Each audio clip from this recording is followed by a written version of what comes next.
In this video, I'm going to show you how to replace the wiper blades on this Hyundai Sonata.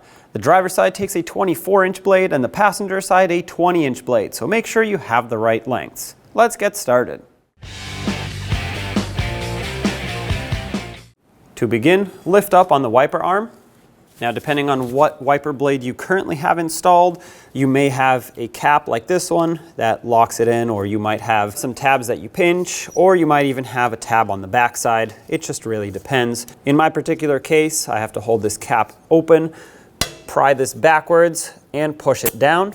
And that's how I unlock it off of the wiper arm.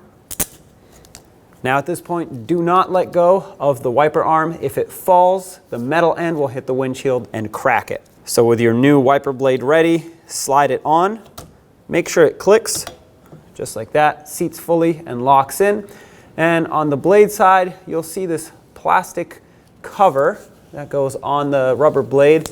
Take that off, otherwise this will scratch the windshield and of course will not clean the water off. This is just for shipping purposes. Set the wiper arm down gently and replace the other side at this point.